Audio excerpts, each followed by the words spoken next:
उच्च शिक्षा मंत्री श्री उमेश पटेल ने कोरोना संक्रमण की रोकथाम के लिए किए जा रहे प्रयासों की समीक्षा बैठक ली। इस दौरान मंत्री उमेश पटेल ने कहा कि आगे यह संक्रमण बढ़ती है तो हमें इनके इलाज हेतु और बेड बढ़ाने का प्रयास करना होगा ताकि इस क्षेत्र से प्रभावित मरीजों को अन्य स्थानों पर नहीं भेजना पड़े। साथ ही उन्होंने खाद बीज निगम के अधिकारियों को निर्देशित किया कि जिले के किसानों को गुणवत्तापूर्ण बीज उपलब्ध कराएं, जिससे किसानों को अच्छी फसल प्राप्त हो सके।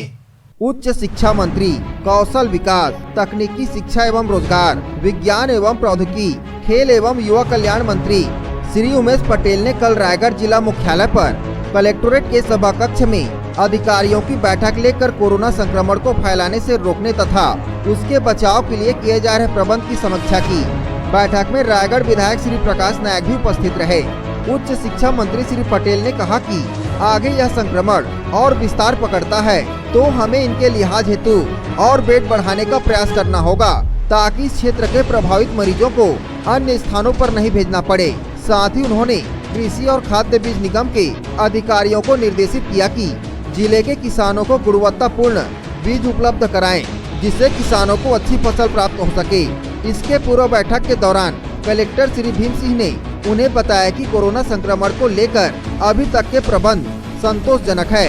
जिले के सभी क्वारंटाइन सेंटर में रहने वाले प्रवासी श्रमिकों की निरंतर निगरानी की जा रही है और उनके सैंपल जांच तथा गुणवत्तापूर्ण भोजन, स्वच्छ पेयजल, साफ सुथरा परिसर एवं शौचालय की सतत निगरानी की जा रही है। वर्तमान में प्रतिदिन 300 सैंपल लेकर रायगढ़ मेडिकल कॉलेज में जांच हेतु भेजा जा रहा है। कलेक्टर ने बताया कि पिछले कुछ दिनों में मरीजों की संख्या में वृद्धि हुई है, लेकिन अभी एमसीएच अस्पताल में कोविड संक्रमणों को भर्ती कर इलाज किया जा रहा है। आगे यदि मरीजों की संख्या बढ़ती है तो मेडिकल कॉलेज में 100 बिस्तर की व्यवस्था की गई है। जिले के अन्य अस्पतालों को भी कोविड अस्पताल में बदलने की तैयारी की जा रही है। जिले के कोरोना पॉजिटिव पाए गए मरीजों में अधिकांश संख्या महाराष्ट्र और मुंबई से आने वाले प्रवासियों की है। सीएमएचओ ने विकास खंडवार बनाए गए क्वारंटाइन सेंटरों और वहां क्वारंटीन सेंटर में ठहरने गए व्यक्तियों की विस्तृत जानकारी से उच्च शिक्षा मंत्री उमेश पटेल को अवगत कराया।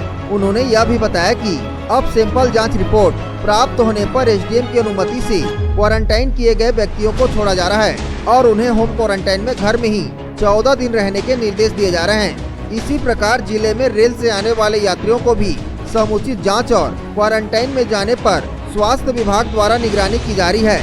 बैठक में पुलिस अधीक्षक श्री संतोष कुमार सिंह, एडीएम श्री राजेंद्र कुमार कटारा, जिला panchayat CO Sushri Richa Prakash Chaudhary, medical college के डीन डॉक्टर लुका, नगर निगम आयुक्त Shri Ashutosh Pandey, CHMO doctor S N. Kesari सहित संबंधित विभागों के अधिकारी उपस्थित थे। रायगढ़ जिले में उसको लेकर कितनी कैपेसिटी है हमारी, कितना बढ़ाने की ज़रूरत है, किस तरह से प्रशासन को अलर्ट रहना है, कितने लोग बाहर हैं, कितने लोगों को आना है और आने के लिए कितने लोगों की ज़रूरत है। हम लोगों ने एक टारगेट बनाया है, जिससे अभी क्वारंटाइन सेंटर का जो हमारा स्ट्रेंथ है वो लगभग 33,000 है जी। अभी जो एक्टिव लोग हैं वो रायगढ़ में उपस्थित है 26 जी, एक एम्स में है, 2 बिलासपुर में है।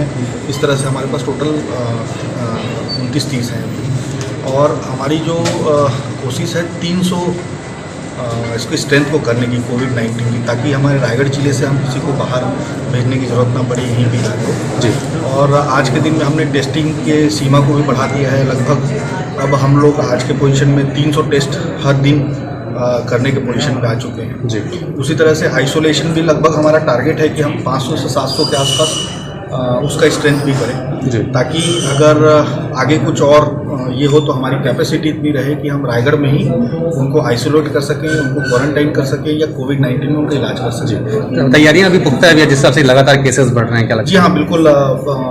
केस अभी थोड़े बढ़े हैं और जैसे जैसे लोगों का आना कम होगा, मुझे लगता है कि इसमें भी कमी आनी शुरू हो रही है। या अनलॉक शुरू हो गया है और कुछ शिक्षा विभाग की नीतियों की बात करें, कॉलेजेस को लेकर किस तरह की नीतियां बनाई जा रही ताकि सेशन प्रभावित ना हो? देखिए, कॉलेज के लिए हमने एग्ज़ाम कैसे करना है ये यूनिवर्सिटीज़ को पूरा बता दिया है।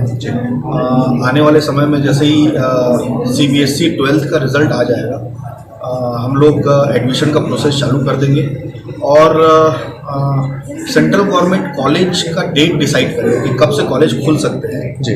उसके बाद हम कॉलेज को खोलेंगे। क्या सिलेबस में नए सिरे से रिवाइज होगा, क्योंकि स्कूलों में ऐसा हो रहा है, तो क्या क्योंकि सिलेबस काफ़ी बड़ा है और समय काफ़ी कम होगा? इसको इस हिसाब से देखेंगे कि जैसे जैसे हमारे पास समय कम होगा उस हिसाब से हम उसमें काम करेंगे।